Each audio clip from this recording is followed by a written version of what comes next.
নাফরমান সন্তানের নাফরমানি যখন বেড়ে যায় তখন মা বাপ পর্যন্ত বলে ফেলে, যা এই অজাতের বাদ দে। আরে বদনসিব, তোর উপরে এবার আর শেষ পৃথিবীর দুনিয়ার জমিনের কারো আর দোয়া তোর কপালে আর জুটল। বাপেও তো কইয়া দিছে যে এই অজাতের কথা বাদ দাও, তারে দিয়ে আর হইতো না, বাবুরে ঝামেলা করো না, কিতা যা কয়টা দেও, টেহা লাগলে টেহা নিতে কও, বেজাল করো না, এই অসিব বড়ি দিয়া মানুষ হইতো না। তারে মায় হয়তো কইয়া লাইছে, যা তোরে এরম এরম অজাত ফেটে ধারণ করিয়া ভুল করছি, যা তুই উত্তরে যা, তুই যেটা মনে করি। আর এই যে শেষ দোয়ার যেই ছায়াটা ছিল তার মাথার উপরে, মা বাপের দোয়া, এরা যদি এটা বলে ফেলে, এবার এবার তার আর রইল কি? এবার এবার তার লাগে দোয়া করবে তার দুলা ভাইয়ে। কথা বুঝেন না?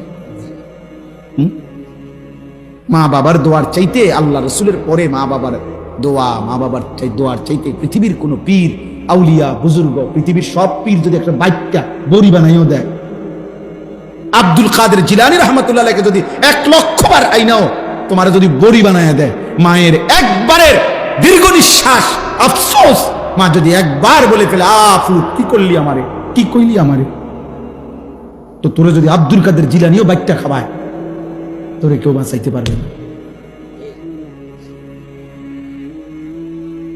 তুমি নাফরমান, কার কলজা ছিদ্র করলি, কারে কষ্ট দিলি, দেখি।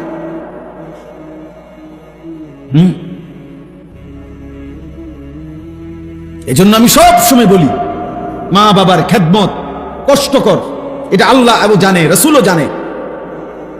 বউ বিয়ে করিলে বিবাহিতের পরে বিবির হাজারো আবদার পালন করতে গিয়া যদি মা বাবার সাথে জুলুম করে, ব্যালেন্স করতে না পারে, ভারসাম্য রক্ষা করতে না পারে, তখন বিবিকেও তার ইনসাফ, বিবিকেও তার প্রাপ্য বুঝাইয়া দেওয়া, বিবিকেও তার ইনসাফ মতো দেওয়া, মা বাপেরও খেদমত করে যাওয়া, বিষয়টাকে ব্যালেন্স করা খুব কঠিন, কষ্টকর হয়ে যায়।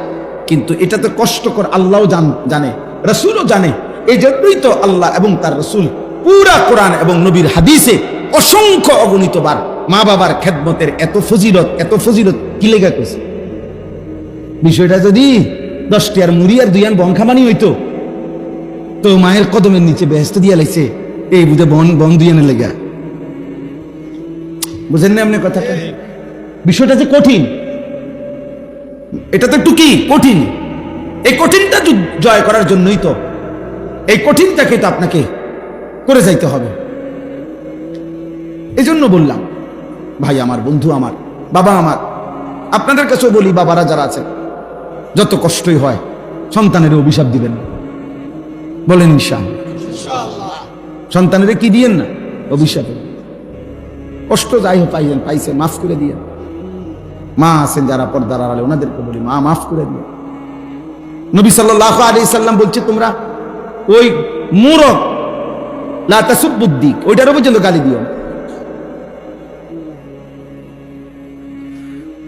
আল্লাহ আমাদের সন্তানদেরকে হেফাজত করেন। হারাম খাওয়ার কোনো দরকার নেই, হালাল দিয়েই প্রয়োজন পূরণ হয়। আল্লাহ পূরণ করবে, ওয়াদা দিচ্ছে, দিচ্ছে, করতেছে। হাজার লাখ মানুষ আছে যাদের জীবন তারা হালাল রোজগার দিয়ে চালাইতেছে। 10,000 টাকা দিয়েও মাত্র অনেকের 1 মাসের ফ্যামিলি চলতেছে। তো ওটা কেমনে চলে? এই পৃথিবীর বাজার থেকে তিনি বাজার করেন। তাইলে বুঝা গেল হালাল দ্বারা এই লক্ষ লক্ষ ইমাম, মুয়াজ্জিন, খতিব, আলেম, ওলামা, দিনদার, এরা চলতেছে অল্প আয় দিয়ে, বউ বাচ্চা, স্ত্রী, সংসার, এগুলো নিয়ে ভিক্ষা করে না। তাহলে সম্ভব। কিন্তু এরপরেও কেন মিথ্যা বলছে, কেন ওজনে কম দিচ্ছে, কেন সুদ খাইতেছে, কেন ঘুষ খাইতেছে, কেন কিস্তি নিতেছে? কারণ একটাই, খামখেয়া। আখিরাত লাগবে না আমার, পরকাল লাগবে না আমার, নগদ দুনিয়া হইলেই চলে। কারণ আমি আব্দুদ দুনিয়া, আমি হলাম দুনিয়ার গোলাম, আমি হলাম আব্দুস শাহওয়াত, আমি মনের চাহিদার গোলাম। আল্লাহ নবী বলছেন, আব্দুদ দিনার ও দিরহাম তাইসা আব্দুদ দিনার। পয়সার গোলাম ধ্বংস হয়ে গেছে, টাকার গোলাম ধ্বংস হয়ে গেছে। আব্দুদ দিনার, দিনারের গোলাম, আব্দুদ দিরহাম, দিরহামের গোলাম, টাকার গোলাম, শেষ হয়ে গেছে। এই জন্য বললাম, কোনো কারণ নেই। হারাম খাওয়ার কোনো যুক্তি নেই, খামখেয়াল, আখেরাত লাগবে না ওনার। উনি খাইয়া কইরা পেশাব পায়খানা কইরা এই বন, বিড়ি, সিগারেট, চা, আপেল, মালটা, এই দুগা ভাত তরকারি আর এই জিফুত নায়নাত খুলিয়া কতক্ষণ কাবজাব, খালাস। মানে মনে করছে আল্লাহ রহমত, আল্লাহ ভালো রাখছে। এই যে ভাত খায়, ঘুম যায়, পেশাব করে, বন খায়, চা খায়, আপেল খায়, মালটা খায়, সাদু আনে, বক মারে, আল্লাহর মেহেরবানি, আল্লাহ ওনার অনেক ভালো রাখছে।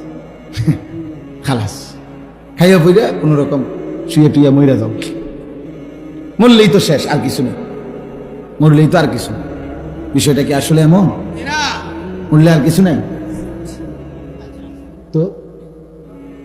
তো খাইয়া পইরা বুঝি এই সমান করে লাইছেন, হিসাব হিসাব ক্লিয়ার, এটুকুই জীবন। তো কারণ কি? গাফল, খামখেয়াল। এজন্য কোরআনুল কারীমের মধ্যে আল্লাহ তাআলা বলছেন সমস্ত বেঈমান জাহান্নামে যাওয়ার কারণ উলাইকা হুমুল গাফিলুন, এরা মূলত সকলেই গাফেল। সকলে কি? গাফেল। কেন অপরে নারী দেখবে? তোমার না বিবি আছে, তোমার না স্ত্রী আছে, তোমার না সময় আছে, তুমি আর একটু অপেক্ষা করতে হবে না?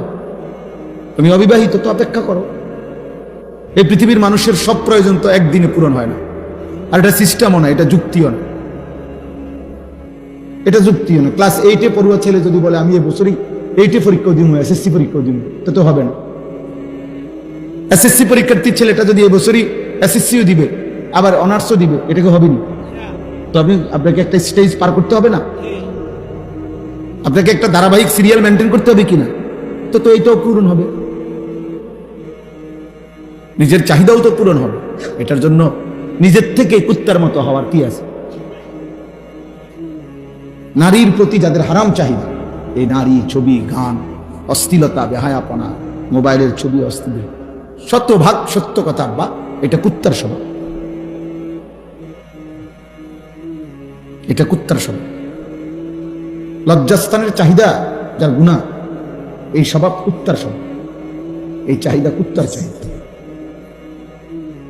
এই পৃথিবীতে সবচেয়ে বেশি এই শাহওয়াতের আসক্তি, যার কারণে কুকুরেরই স্বভাব যে একেবারেই খোলা রাস্তার পাশে মানুষের সামনে লজ্জাস্থানের চাহিদা পূরণ করার জন্য বিশ্রীভাবে আরেক কুকুরের পিঠে ওঠে, যেটা স্বাভাবিকভাবে অন্য প্রাণীর মধ্যে নাই। এই জন্য এটা গুরুত্বপূর্ণ। শাহওয়াতের তাবেদার এটা জানোয়ারের আখলাক, মানে লজ্জাস্থানের চাহিদার প্রতি যে এই কারণে যে গুনাহ করে, অথচ সেটা পূরণের হালাল ব্যবস্থা আল্লাহ রাখছে। তাহলে কারণ কি? এই খামখেয়াল। এই জন্য বললাম, আর সমস্ত পাপের, সমস্ত পাপীর, আমি কিংবা আপনি, সমস্ত জাহান্নামে যাওয়ার একটা অন্যতম প্রধানতম কারণ কি? বলেন না কি? কোরআনুল কারীমে আল্লাহ বলছে, সূরা জুমারের মধ্যে আছে, প্রত্যেক মানুষের কে আল্লাহ তাআলা তার রূহ, তার দেহ থেকে 2 বার আলাদা করে। একবার চূড়ান্ত ভাবে মালাকুল মউত আজরাইল দিয়া, আর দ্বিতীয় খোদার কসম আল্লাহ বলছে প্রত্যেকবার বান্দা যখন ঘুমায় আল্লাহ তার রূহটা তার দেহ থেকে আলাদা করে নেয়। আল্লাহ নিজে বলছেন, আমি চাইলেই আবার ফেরত দেই, আমি না চাইলে ফেরত দেই। আল্লাহু ইয়াতাওয়াফাল আনফুসা হিনা মাউতিহা ওয়াল্লাতী লাম তামুত ফী মানামিহা ফায়ুমসিকুল্লাতী কাদা আলাইহাল মাউত ওয়া ইউরসিলুল উখরা ইলা আজালিন মুসাম্মা। এরপরে আল্লাহ কি সুন্দর করে বলছে, তবে শুনো বান্দা, প্রতিবার যদিও আমি রূহটা ফেরত দেই ঘুম থেকে জাগবার সময়, কিন্তু এইটাও ইলা আজালিম মুসাম্মা, একটি নির্দিষ্ট সময় পর্যন্তই ফেরত দিচ্ছি। এই ফেরত দিলেও তুমি ধোঁকা খাইও না যে কোনোদিন আটকাবো না, না সত্যি সত্যি একদিন রূহটা একবার নেব আজরাইল দিয়া, আর কোনোদিন ফেরত দেব না।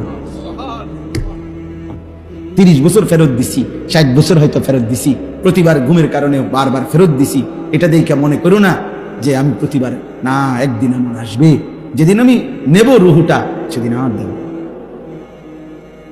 সেদিন স্বজন কাঁদবে, স্ত্রী কাঁদবে, সেদিন ছেলে মেয়ে চিল্লাইবে, পুরা গ্রাম কাঁদবে, পুরা বাড়ি কাঁদবে, আমি কিন্তু ফেরত দেব না।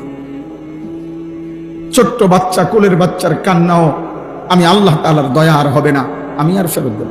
এবার বাচ্চা কাঁদুক আর বউ কাঁদুক, বুড়া কাঁদুক আর জোয়ান কাঁদুক, হ্যাঁ, সেদিন আমাদের একজন মাওলানা সাহেব কুমিল্লা মিয়ামি হোটেল আছে, একটা নাম করা হোটেল, এই হোটেল থেকে এবার ঈদের পরে মাওলানা সাহেব ওনার বিবি, অনেক ভালো মাপের আলেমে দিন, উনি ওনার বিবি, ওনার 2টা ছেলে, একটা মেয়ে, উপযুক্ত মেয়ে নিয়ে নোয়াখালীর থেকে ঢাকা যাচ্ছেন। ওই হোটেলে নাস্তা খাইছে, নাস্তা করে বাইরে হয়েছে, প্রাইভেট কারে করে যাইতেছে। আপনার প্রাইভেট কারটা আপনার মাত্র রোডে উঠছে, একটা স্টার লাইন বাস আইসা একটা বাড়ি দিছে, শেষ। কিন্তু দেখার বিষয় হলো, আশ্চর্য হলো, 5 জন মানুষ ওনার ফ্যামিলির, উনি সহ, আর ড্রাইভার 6 জন। এর মধ্যে ড্রাইভার সহ ওনার ঘরে উনি ওনার বিবি, ওনার একটা ছেলে একটা মেয়ে, এই 5 জন মারা গেছে, একটা ছেলে বাইচা গেছে। ছেলে তো 2 জন ছিল, 1 জন বাচ্চা। আচ্ছা বলেন, এরাও তো মারা গেছে, এটা তেমন দুঃখজনক কষ্টের বিষয়। এই যে ছেলেটা বাচ্চে, এ কি পরিমাণ কাঁদছে, এই পোলাটা কি পরিমাণ কাঁদছে। ও হাফেজ, অল্প বয়সী ছেলে, ও তার জীবনে ডানে বামে আর কে রইল আর চোখের সামনে। তো আল্লাহ কি বলছে যে বান্দা, আরে তো ছোট বাচ্চা কাঁদতেছে, যা ফিরাই দে। না, মালিক বলে, বান্দা এই চূড়ান্ত নেওয়াটা যদি নিয়ে নেই, রুহুটা আমি আর ফেরত দিই। কারো কান্নায় আমি কি দেই না। আল্লাহ আল্লাহ আমাদেরকে বুঝ দান করে। চলেন ভাই, আমরা আসলে মেহনত করি, এই বলি আর কি, মহব্বতে বলি, চেষ্টা করি। আমি ধাক্কা ধাক্কি পছন্দ করি, এই ঠেলা ঠেলি এটা ভাল লাগে না, এটি ভাল লাগে। নিয়ে দোয়া করেন সবাই, যে যার যেই হুজুরের সাথে পারেন, যেই পীর সাহেবের সাথে পারেন, যেই আল্লাহওয়ালার সাথে মিল্লা মিশা শুধু আমল করে আল্লাহ যেন আপনারও মাফ করে দেয়, আমারও মাফ করে। এটা ভালো না? বেহেস্ত কি আর আমগো এই কয়জন মানুষের এই বেহেস্তে দিলে আল্লাহ তাআলা আর তো রুম থাকতো না, তো আর সমস্যা কি? বুঝেন নাই কথাটা? আমরা এই কয়জন মানুষের যদি বেহেস্ত দিয়ে লাই, এক এলাকাতে যদি এতজন দিয়ে লাই, তাহলে তার জায়গা হতো না, তো আর সমস্যা কি? আল্লাহ আমাদের সবাইকে মাফ করে দেয়।